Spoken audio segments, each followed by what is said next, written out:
Halika rito, meron sa'yo papakita. Iilan sa quality sasakyan ba gagamitin? Pang travel, pang negosyo, road trip pa. Buti na lang dito napatpad ka na. Tuturo ko sa'yo paano. Hindi ka lang bumili, may aral to. Papakita ko ano kinakaganda niyan. Sasakyan nga na nais mo, kami bahala dyan. Surplus Pinas, pakita mo meron dyan. Dito sa Surplus Pinas, panalo ka.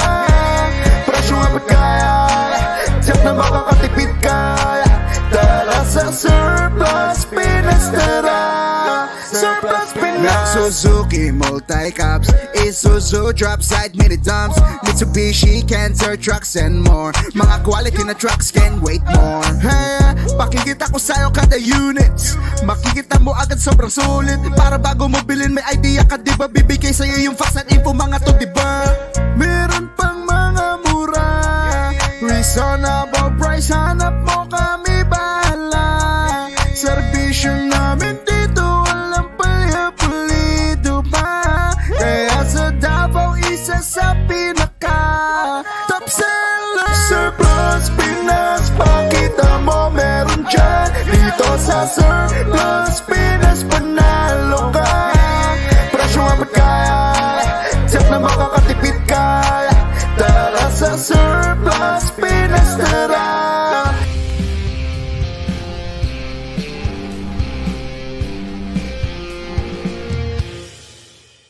Hello, what's up mga boss? Kamusta tayong lahat dyan? Welcome to Surplus Pinas once again.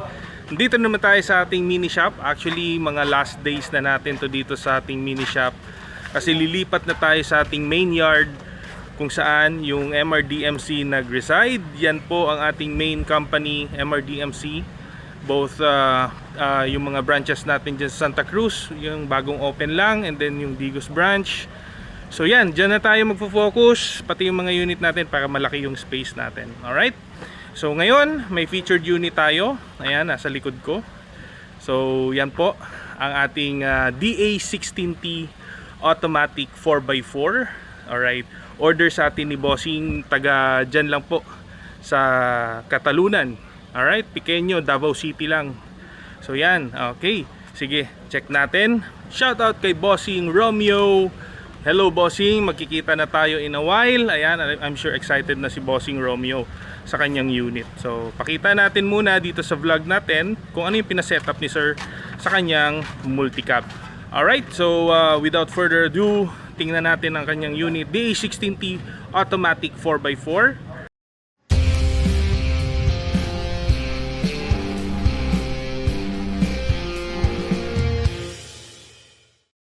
Ayan na nga mga bossing. There you go. Ang ating DA16T mini off-roader. Kumbaga, yan. So yan, metallic gray ang kanyang kulay mga boss, no, sa exterior. Shoutout nga pala kay Albon Steel para sa ating bumper, steel guard, side guard, and then rear guard natin. Mga steel guard natin yan. So pagdating naman dito sa ating tint, UPEPS concept syempre. Ang ating shoutout kay Pipoy. Yan, pati yung stickers natin kay UPEPS Concept. Yan. So, soon mag-vlog tayo dun sa bagong studio ni UPEPS. Napakaganda. Ayan. So, sige, exterior muna tayo mga boss. Ikutan muna natin. So, yan naman ang likod. Gumamit tayo ng mag wheels dito ng Japan. Yan, galing po yan ng Japan. Nagustuhan ni Bossing kaya ito yung pinakabit natin. Alright, so ginamitan natin ito ng lug tires ng number 12 12 inch po ang kanyang mag wheels, ano po. So yan, astig, diba? So naka-lift up na din ito.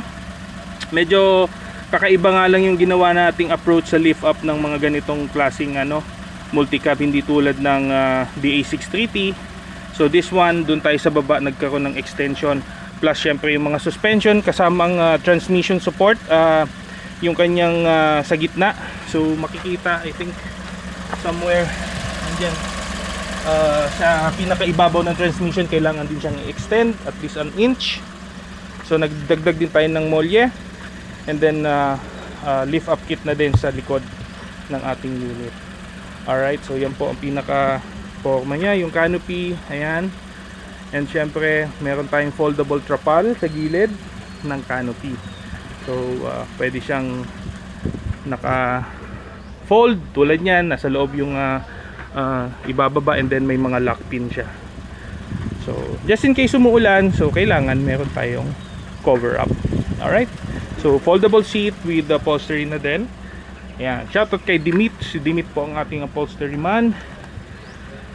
Alright, so yung front view, tingnan natin. So mapapansin natin sa mga DA16T, mga crystal lens na talaga ang kanilang headlight, no? So naglagay din tayo ng PIA horn, pop-up horn tawag dyan. Alright, so yan ang pinaka exterior ng ating unit, mga bossy. So punta naman tayo sa loob, tingnan natin. Umaandar nga pala ito, mga boss, no? So syempre RO6A na din ang makina niyan. Ayan, so yan pinaka exterior. Ayan, syempre matte gray, back to original ang ating dashboard. There you go. Silipin natin. Ayan, so naka touchscreen tayo, display. Ito yung kanyang control. Ang 4-wheel drive niya is switch type. Andito po, automatic transmission. Alright, 4-speed transmission niya. Okay, ayan po ang ating panel gauge. At meron tayo ngayong reading na almost 100k na mileage. Okay, ayan. Alright, pagdating sa ceiling, so very simple, halos pare-parehas sila. So may upholstery na din tayo.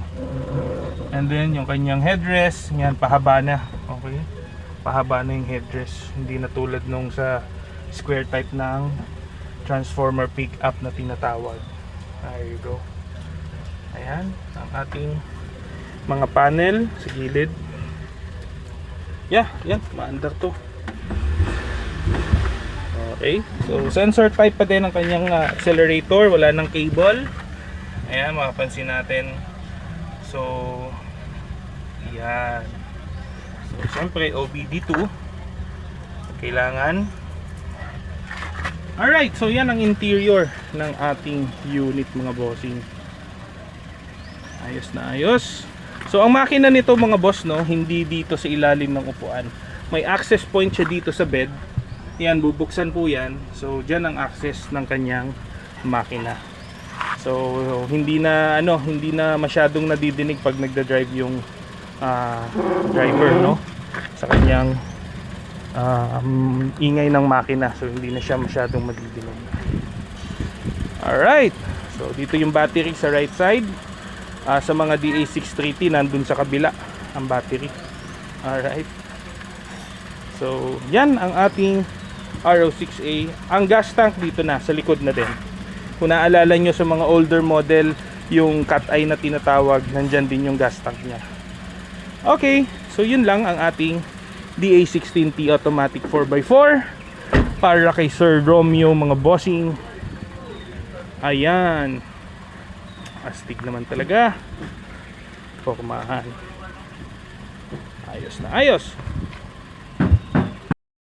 Ayan, pagdating naman sa spare tire, nandito ang ating spare tire sa likod, mga bossing, no. Parehas lang din ng mga nauna sa ilalim ng kanyang tangke. Ayan, no. Uy, nagmo-moist pa, oh. Tumutulo pa yung moist. Napakaganda ng compression. Isang indication po yan na good ang ating makina, mga boss. Ayos.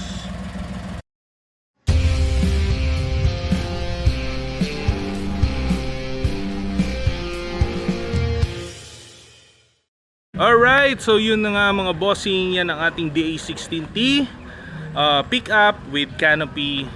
Pagdating naman sa price, ang base price ng mga ganitong unit is 280k. And kapag may mga ganitong setup, usually gumaabot ng 320, 330, depende na po. Okay, so sa final setup na ginagawa natin.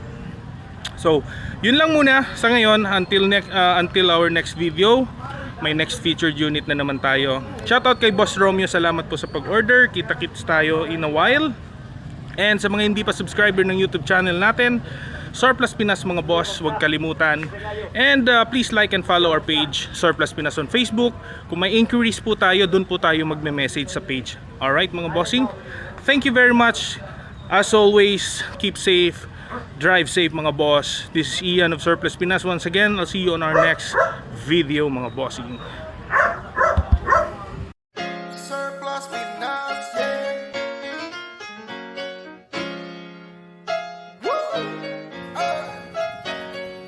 Surplus Pinas. Halika rito, meron sa'yo papakita. Iilan sa quality sasakyan ba? Gagamitin pang travel, pang negosyo, road trip pa. Buti na lang dito napatpad ka na.